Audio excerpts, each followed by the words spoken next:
Le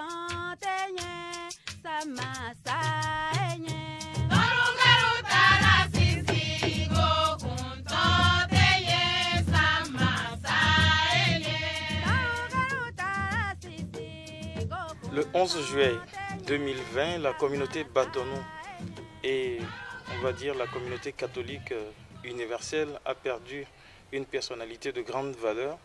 Pour la communauté Batonou, c'est le tout premier prêtre Batonou. Il est décédé donc le 11 juillet 2020. Nous sommes arrivés ici, dans son village natal, à Ouénou, dans la commune de Ndali, pour en savoir un peu plus sur sa personnalité, sur sa famille et son parcours. Et nous allons en parler avec l'abbé Simplice Bouko. Vous êtes le vicaire général du diocèse de Ndali. Bonjour. Bonjour, monsieur le journaliste. Nous parlons donc de feu, désormais feu Jacques Biotané. Lorsqu'on parle de la famille Tané, qu'est-ce qu'on peut retenir? D'abord, le nom Tané, il signifie quoi?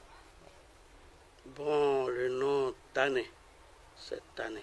Tané. Comme on le sait, en Bariba, quand on parle de Tané, c'est-à-dire quand les gens peut-être ont des entorses ou d'autres maux comme blessures qui pourraient déboîter, alors des gens qui viennent faire le massage.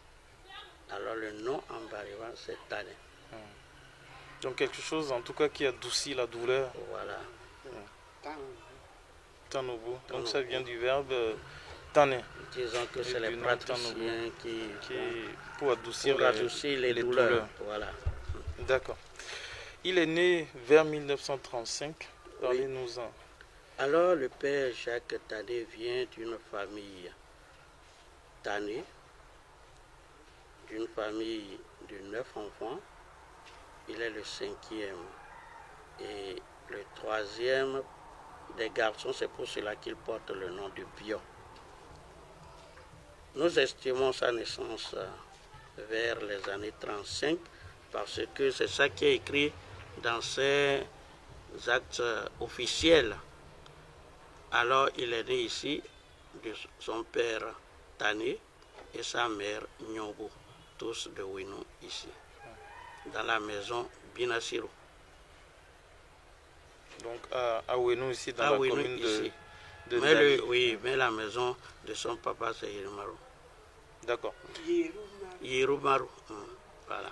Et c'est donc ici qu'il a commencé l'école primaire? Non, il a commencé l'école primaire à Parakou, vers les années 46, 1946 par là. Il n'y avait pas une école ici? Il n'y avait pas une école en ce temps ici. Comment il est entré à l'école? Il est entré à l'école par le premier prêtre. Non. Il est le papa de Blaise qui a fait un recrutement. Voilà. Le papa de Blaise, Saka Korabinasi, qui a fait un recrutement et qui les a envoyés à Parakou pour commencer l'école.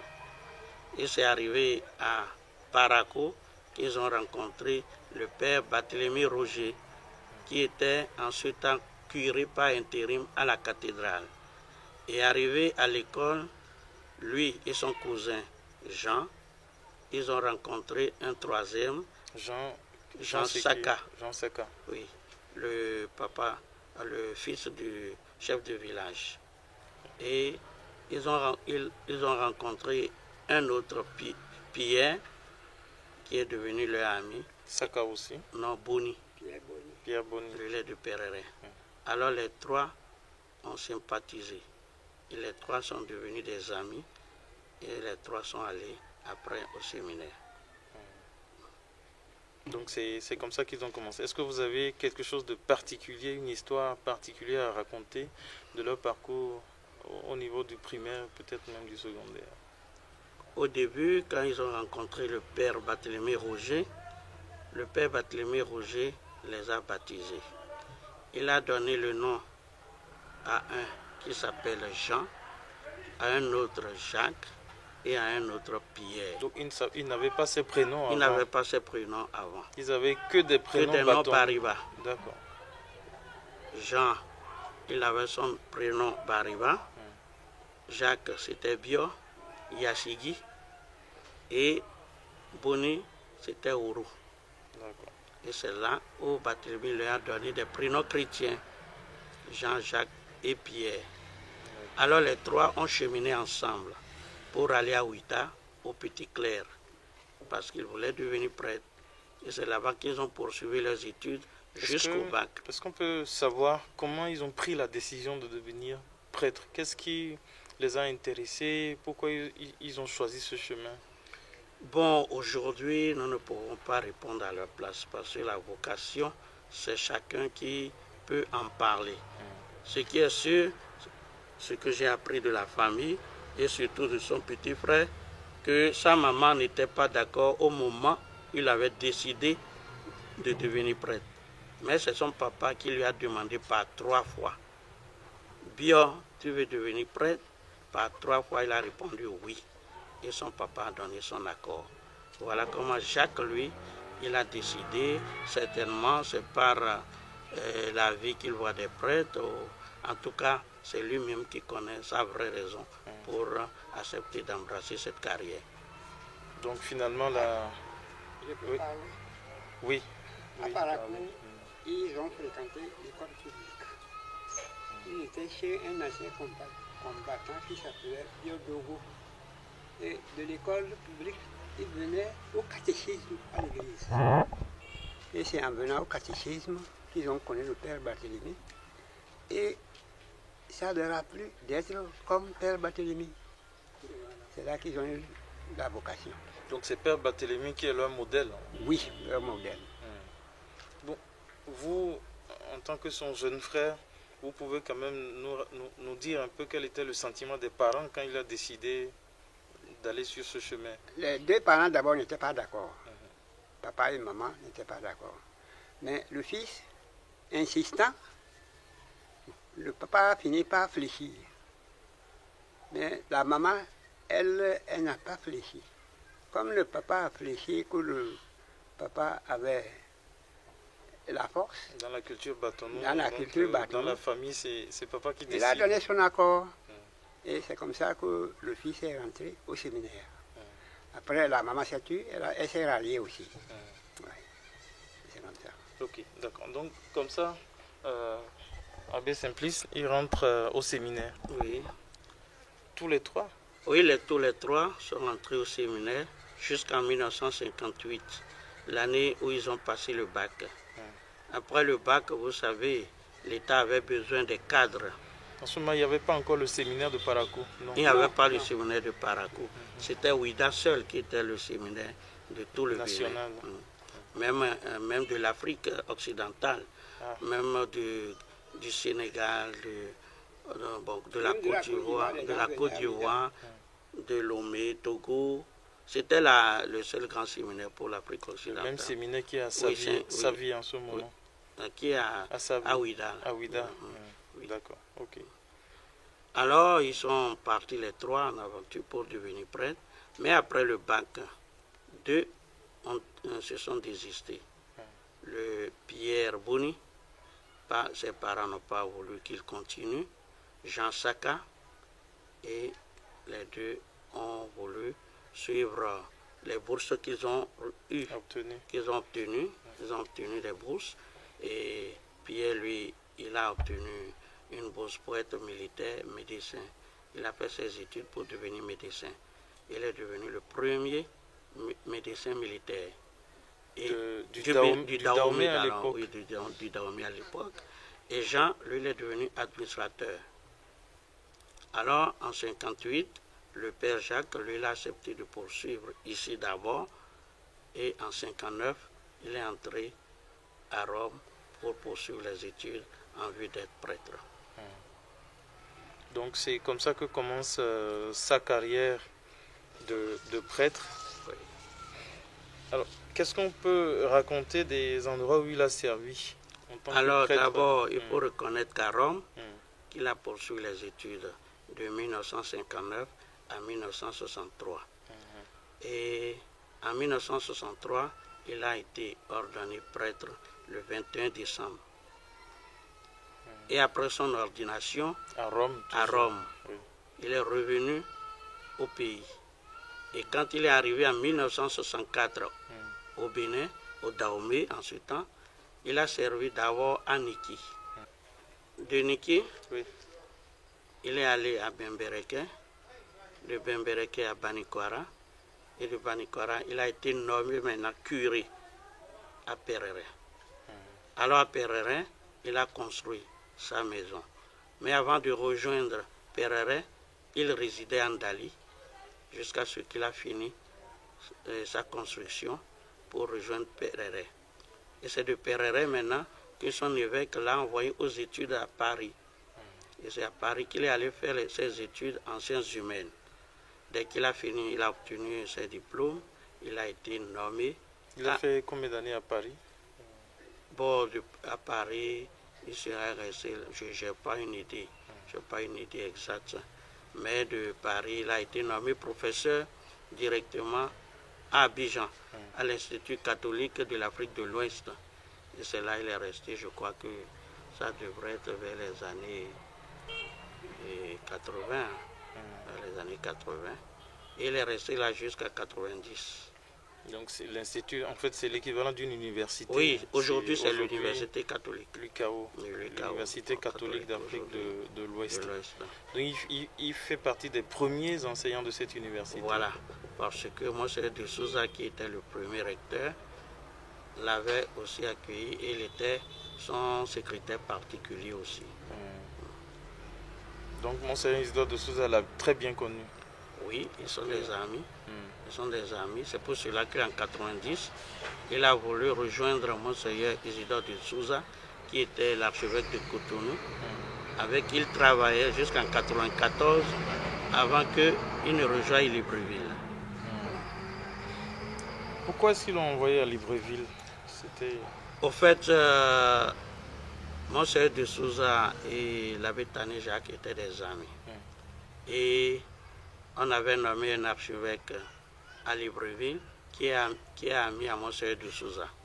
Et voilà que cet archevêque a demandé à Monseigneur de Souza un prêtre pour sa cathédrale. Alors il a jugé bon de demander ce service au père Tané Jacques, qui a accepté et qui a rejoint Libreville. Il est resté à Libreville combien d'années? 25 ans. 25 ans. Il est resté à Libreville. C'est pour ça que nous, les jeunes, nous ne le connaissons pas. Voilà. Alors, il est allé en 1994 et l'archevêque de Libreville l'a nommé curé de la cathédrale Sainte-Marie de Libreville et en même temps vice-recteur du grand séminaire Saint-Augustin qui venait d'ouvrir ses portes. Alors, il cumulait ces deux tâches. Et en 2003, l'archevêque lui a demandé encore de quitter la cathédrale pour aller rester au grand séminaire. Et là, il assumait les services de professorat et le directeur spirituel des séminaristes. Et c'est là qu'il travaillait jusqu'en 2020. Donc il est resté à Libreville officiellement jusqu'en 2020. Oui. Alors, donc, mais il revenait quand même de temps en temps en famille. Oui, chaque année, il venait pour les vacances. Chaque année, il venait en vacances. Et même cette année, il était venu en vacances quand la maladie l'a rattrapé. On va en parler tout à l'heure. Donc, vous, papa Michel Tané, vous êtes le jeune frère de l'abbé, feu abbé Jacques Tané, Jacques Biot Tané dont nous parlons aujourd'hui. Oui. Alors, on revient un peu, vous disiez que la famille était un peu sceptique, surtout maman. Surtout. Alors après, avec le temps, avec le recul, comment cela s'est passé entre maman et l'abbé? Très bien, ils se sont entendus après. Ils se sont réconciliés. Oui. La vieille était très contente que son fils soit devenu prêtre. Donc elle a L'opposition est partie. L'opposition est partie. Oui. Elle a compris que ce n'était pas une déperdition. Ce n'est pas une déperdition. Ouais. Du point de vue social, du point de vue familial, quand on l'a envoyé à Libreville, donc en 1994, c'était un pays lointain. Oui. Vous, comment vous vous étiez senti de savoir que votre frère part loin quelque part? Bon. Ça ne m'a pas inquiété Parce que moi-même d'abord, j'ai fait des petits tours comme ça. Oui. Nous, j'ai fait mes études à Boycon. Oui. Donc pour un petit Bariba, c'est trop loin déjà. Oui. Donc je suis habitué à la chose. Ça ne m'a rien dit. D'accord. Et voilà, le fait qu'il soit devenu prêtre, en quoi cela a rendu service à la famille? Pas forcément ça, vous, mais vos jeunes frères. Ça a honoré la famille. Oui. Ça a honoré la famille. Ça a fait que beaucoup de la famille, d'abord, sont aujourd'hui dans le christianisme. Oui. Et après, par rapport à leurs études, par rapport aux études des jeunes frères de la famille, comment cela a favorisé? Beaucoup ont été à l'école, mais peu ont réussi à aller loin. Ouais. Peu ont réussi à aller loin. Bon, alors, quand ils revenaient en vacances, racontez-nous un peu, quand ils venaient en vacances, comment vous l'accueilliez et comment ça se passait? Avec joie, avec joie. Et les enfants, les petits-fils, les neveux, tout un chacun venait lui souhaiter bonne arrivée. Oui, oui. On a un qui est docteur, qui est à la retraite aujourd'hui, c'est notre Albert. Il a été élevé dans la famille. Et on a un qui est avocat, Tané Aristide. Il est en service à l'hôpital de Natitengu. Oui. C'est ceux qui sont allés loin, ça. Oui. Est-ce qu'il a contribué à leur évolution personnellement? Oui, oui, oui. Oui. Ok. Donc, mon père, oui. Abbé Simplice Bouka, oui. Vous racontiez qu'il venait justement en vacances, qu'il était venu en vacances quand la maladie a eu raison de lui. Racontez cet épisode. Bon, il faut reconnaître que depuis un certain temps, quand il vient pour les vacances, il fait un tour d'abord en Europe pour des soins. Et après, il vient à Cotonou, il fait quelques jours à Cotonou et il revient directement à Parakou. Et de Parakou, il vient faire quelques jours à Ouénou. Et de Ouénou, quand il a des problèmes de santé, il retourne à Parakou. Alors cette année, quand il est arrivé, ces malaises ont commencé ici et on l'a hospitalisé à l'hôpital Padre Pio. Quand il a eu un petit soulagement, il est revenu encore à Ouénou. Et quand ça n'allait plus, il est rentré à Parakou. Et c'est de Parakou maintenant que nous l'avons évacué sur Cotonou, où ça n'allait plus. Arrivé à Cotonou, il est resté à la clinique Bonindakbakba où il suivait les soins. Jusqu'au jour où la mort l'a rattrapé. Okay. Vous qui connaissez en tout cas très bien le milieu épiscopal du Bénin, qu'est-ce qu'on peut dire qu'il a apporté vraiment de significatif à l'ensemble de l'Église catholique du Bénin, d'après vous? D'abord, le Père Jacques Tané est une personnalité internationale. Il a peu travaillé au Bénin, mais il a surtout travaillé à l'extérieur. Il a formé beaucoup de prêtres à l'Institut catholique où beaucoup de prêtres allaient pour recevoir une formation complémentaire avant de rejoindre Libreville. À Libreville, beaucoup parlent de lui compte tenu de son charisme et aussi de sa vie de prêtre. Il a beaucoup donné et aujourd'hui nous pouvons dire que c'est une personne qui s'est donnée totalement à l'Église jusqu'au dernier souffle. Les gens croyaient qu'il était à la retraite, mais non. Il a refusé la retraite. Il a voulu travailler jusqu'au dernier souffle. Donc il n'a jamais pris la retraite? Non, il n'a jamais pris la retraite, même pas une année sabbatique. Parce que ce que nous appelons année sabbatique chez les prêtres, c'est de demander à ton évêque 1 an de vacances. Alors tu disposes de cette année-là, ce dont tu veux. Tu en fais ce que tu veux. Mais il n'a jamais demandé ses vacances d'1 an. Donc il a travaillé en continu? En continu, 57 ans de travail. Est-ce qu'on en a encore comme ça qui travaillent à ce rythme-là en ce moment? Oui, il y en a. Vous savez, la vie d'un prêtre, c'est celui-là. Et quand on comprend un appel, c'est un don de Dieu. Et on ne fait qu'accepter ce don de Dieu. Lui-même l'a dit, qu'il n'a jamais voulu faire sa volonté, mais toujours la volonté de Dieu. Et c'est pour cela qu'il allait partout où on l'envoyait. Ok. Papa, Oui, Papa Michel Tani, oui. dites-nous un peu comment vous avez accueilli la nouvelle de son décès dans la famille. Ouais.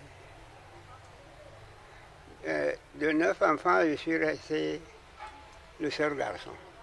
Nous étions 6 garçons, 4 filles. Bon, maintenant, je suis seul. Vous-même, vous pouvez comprendre que vraiment, c'est dans la grande tristesse. Oui. C'est dans la grande tristesse. Et il reste aussi une femme. Ouais. J'ai dit le seul garçon. Et il reste aussi Une femme, oui, oui, il reste une femme. Donc, Donc, de vous 9 parliez enfants, il ne de- reste que 2. Vous parliez de Aristide Tani, lui c'est un neveu. Un, c'est un neveu. C'est un neveu. Un, c'est le fils de mon petit frère, D'accord. le Benjamin. le Benjamin, oui, oui. Ok. Donc c'est forcément un grand vide dans la famille. Un vide énorme. Un vide énorme. Mais est-ce que vous avez quand même de quoi remercier le Seigneur pour son parcours et tout ça? Bien sûr, oui, bien sûr, oui. Parce que c'est l'honneur de la famille.